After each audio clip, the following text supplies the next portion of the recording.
आज की खबर से खबरदार, बदअकीदा औरतों से हो जाएं होशियार। औहदे, औरत और पैसे के लिए बदअकीदा ईमान गंवाएंगे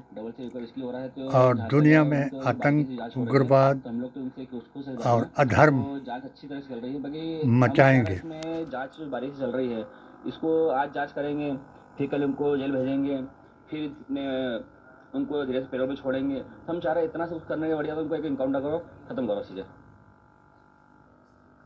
और चंडीगढ़ में इन दिनों एक गैंगस्टर के ग्रैंड वेलकम का वीडियो वायरल हुआ है और इस वीडियो को हर कोई चंडीगढ़ पुलिस को टैग भी कर रहा है। सवाल पूछे जा रहे हैं कि आखिरकार एक क्रिमिनल का ऐसा स्वागत, ऐसा रोड शो कैसे निकल सकता है। इस परमात्मा उर्फ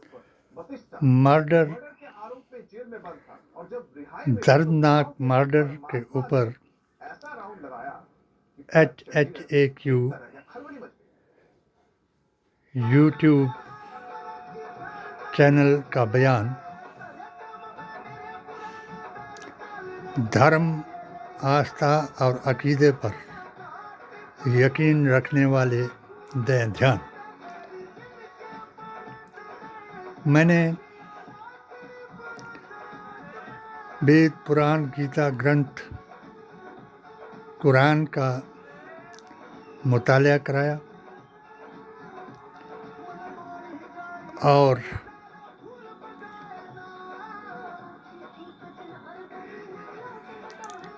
आचार्य डॉक्टर वेद प्रकाश वेदाचार्य के ज्ञान अनुसार, जिन्होंने वेदों से आखिरी अवतार को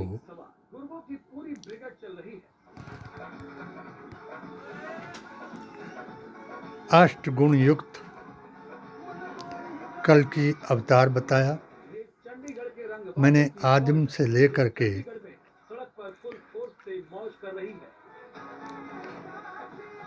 कल की अवतार हजरत मोहम्मद मुस्तफ़ा को नूरुल अव्वलीन, रहमतुल आलमीन, इमामुल मुत्तकीन, अफजल अंबियाए वल मुरसलीन और खातमुन नबीन साबित किया।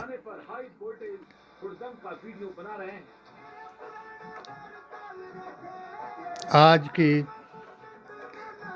इजराइल की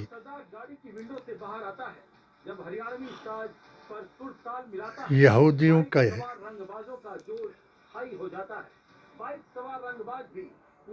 हद से बढ़ जाने पर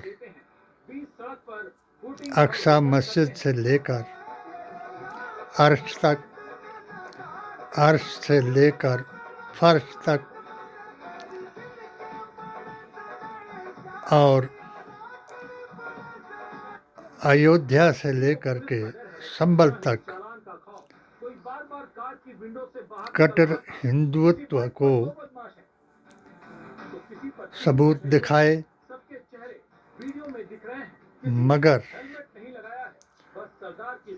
1925 का संकल्प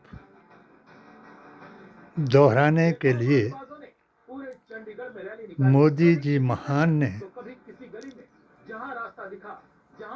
मेरी 7 सूत्रीय पेटिशन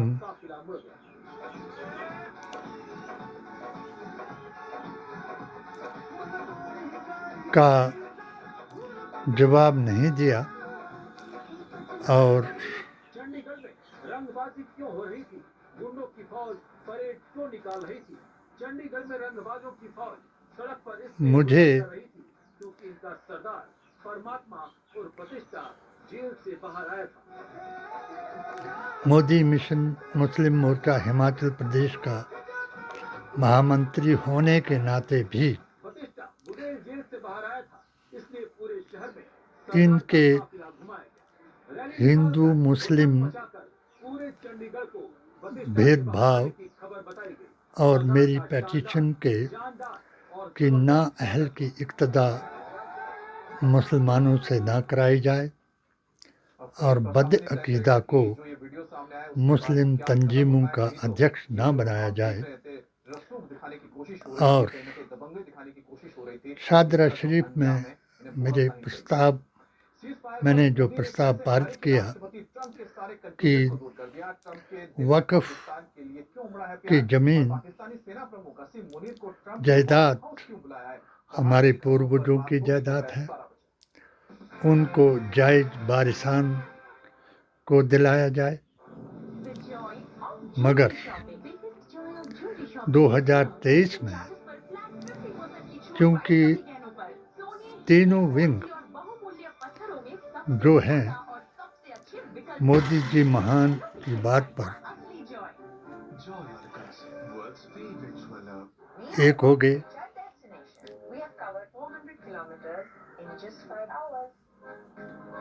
न्यायपालिका,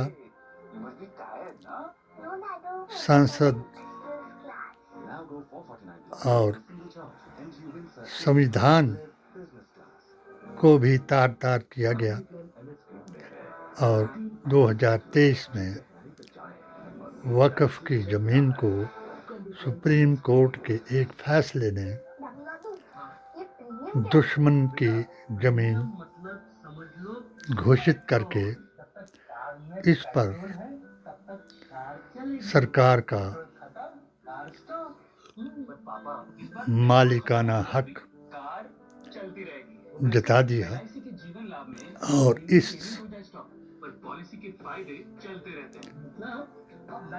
विधेयक को यानी वक्फ बोर्ड के ऊपर ऐसा कानून बना दिया और कई जगह पुरानी इमारतों को, मस्जिदों को, मज़ारों को उखाड़ने का काम आरंभ करा दिया और इन पर सरकार का अधिकार जता दिया। मैंने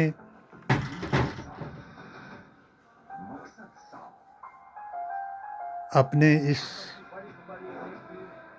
शोध पुस्तकों के आधार पर राम मंदिर के पक्ष में बयान दिया। वेदंती जी महाराज, मोहन भागवत जी और इंद्रेश जी को एक इंटरव्यू दे करके ये साबित किया कि गौरसेवादी हिंदू और उग्रवादी और आतंकवादी जिन्नावादी गुस्ताखे रसूल मुसलमान की बातों पर हिंदू मुसलमान सौहार्द को ना बिगाड़ा जाए और हर एक को संवैधानिक हक दिलाया जाए और किसी भी धर्म का फैसला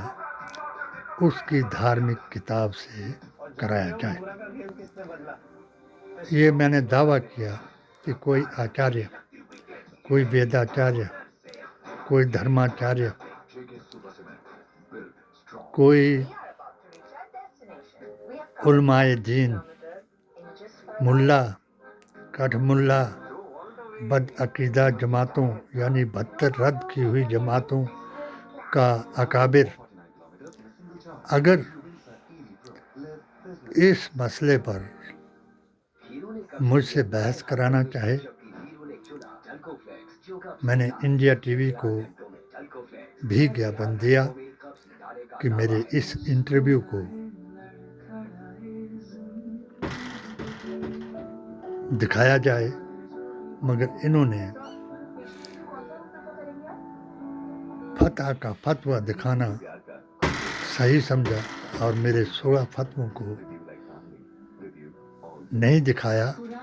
और उन गद्दार मुसलमानों से, गौरसेवादियों से मिलकर मुझ पर 7 बार हमला कराया। मैं हर मंत्र श्लोक और कुरान की आयतों के सबूत के मुताबिक आखिरी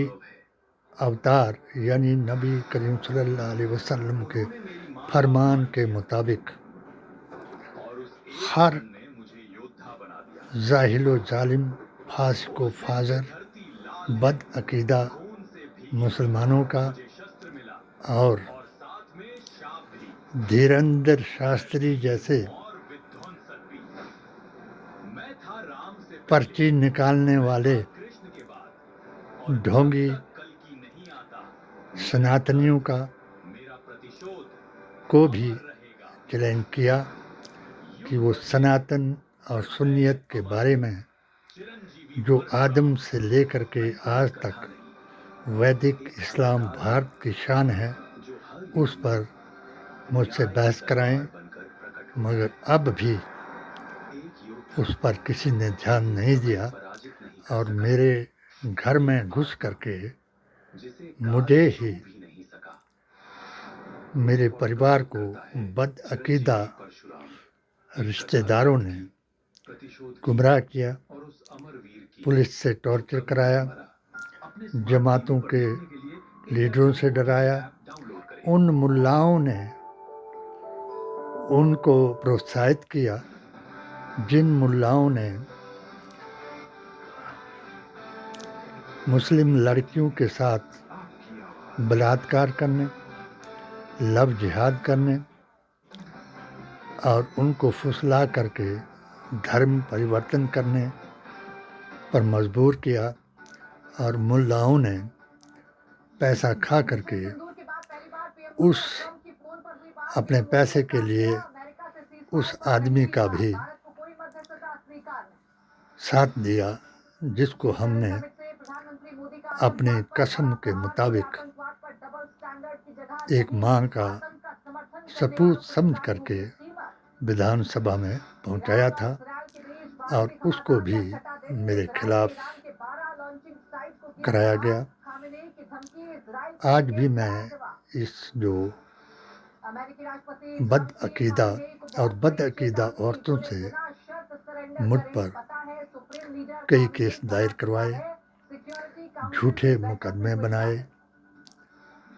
और तोहमतें लगाई, मुझे जलील करने की हर कोशिश कराई और मेरे बच्चों को मेरा दुश्मन बना करके उनको गुमराह किया। और आज मैं समझता हूँ कि उनसे मुझको पागल कहलवाया और वो खुद पागल हो गए। इस बात का मुझे अफसोस है,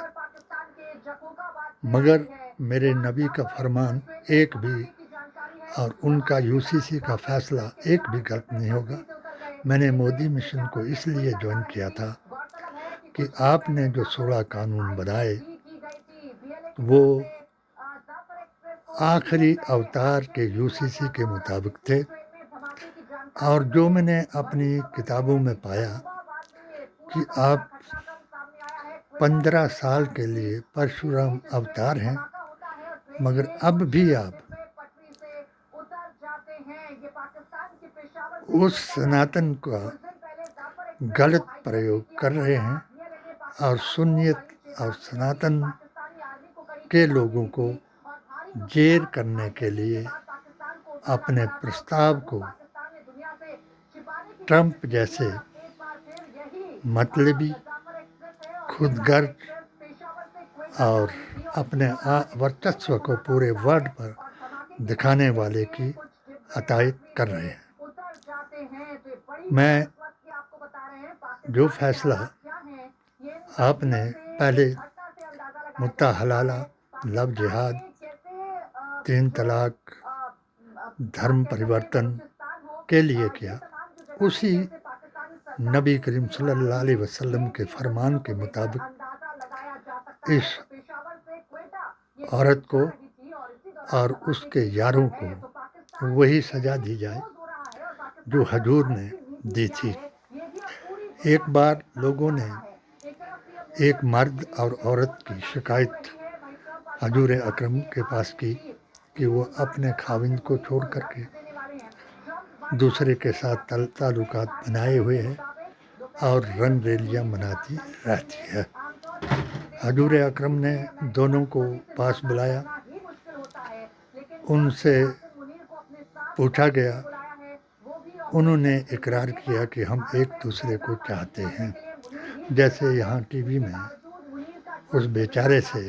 भी ये इकरार किया गया कि मैं पार्टियों में आपको ले जाऊंगा, मैं फलां जगह आपसे वो कराऊंगा, हनीमून मनाऊंगा। ऐसा विवाह ये पहला ही विवाह हुआ, और जो उस औरत ने अपने दिल में तमन्ना बनाई हुई थी कि मैं इसको मार कर विधवा हो जाऊंगी और अपने यार के साथ रंग रेलियाँ मनाऊंगी, ऐसी ही औरत को हजूर ने दोनों को चौराहे पर इकट्ठा करवाया, एक खड्डा खुदवाया और उसमें डाल दिया और सब लोगों को देखने के लिए वहाँ और पत्थर मारने का आदेश दिया, जिसे संसार कहते हैं। लोग पत्थर मारते रहे, वो एक दूसरे को जफियाँ देते रहे और ये बताते रहे कि हम एक दूसरे को चाहते हैं। पत्थर मार मार करके उनको मार दिया गया। और जो लोग ऐसे लोगों का साथ देते हैं या इनके कहने पर इतने जुर्म करते हैं, उनको कत्ल किया गया। लिहाजा मैं आकाए दो जहां रसूलुल्लाह सल्लल्लाहु अलैहि वसल्लम का खादिम, जिनके अकीदे और तरीके पर मैं इस संघर्ष को 1971 से चलाए हुए हूँ, मैं मोदी जी महान को वही सलाह दूंगा कि ऐसा कानून बनाया जाए और इस औरत और उसके यार को संसार कराया जाए या जिंदा जलाया जाए। और जिन्होंने ये कत्ल किया, इनके मंसूबे के तहत उनको फांसी की सज़ा दिलाई जाए। यही मेरा अभियान है और वैदिक इस्लाम भारत की शान है। हो सकता है मेरे ये विचार कईयों को अच्छे ना भी लगते हों, क्यों कि जो 72 जमातें रद्द की गई हैं, उनका हमारे खिलाफ यही अभियान है कि ये मुसलमानों को आपस में जुदा करा रहे हैं। मगर जो कुछ आप इज़राइल, अमेरिका के उस एजेंडे को चलाने में कि मुसलमान ही उग्रवादी हैं, मुसलमान ही आतंकवादी हैं और सभी मुसलमानों को एक ही नज़र से देखा जाता है। मगर डॉक्टर शेख ये चैलेंज करता है कि ये अफजल दीन है और आखिरी नबी का जो फरमान है वो सच हो करके रहेगा। अभी क़यामत दूर है, अभी ईसा अलैहिस्सलाम दुनिया में जिंदा आएगा और आखिरी हमारे पेशवा इमाम मेहदी का जनाजा कराएगा। फिर उसी हालत में जिंदा उन लोगों को अल्लाह की बारगाह में हाजिर कराएगा, जहां रोज़े महशर के दिन सबका हिसाब व किताब होगा। वहाँ जात, जमात और धर्म की बात नहीं, वहाँ कर्म की बात होगी। कि दुनिया में आके किसने क्या कमाया, इसलिए अपने ईमान को कायम करें, मुल्ला के दीन को छोड़ करके रसूलुल्लाह के दीन को इख्तियार करें और जो राम का नहीं वो काम का नहीं, सनातन को गौरसेवादी हिंदू बन करके जो उस संत का कातिल था सनातन को बदनाम ना करें। जय हिंद, जय बापू, जय भीम और जय संविधान।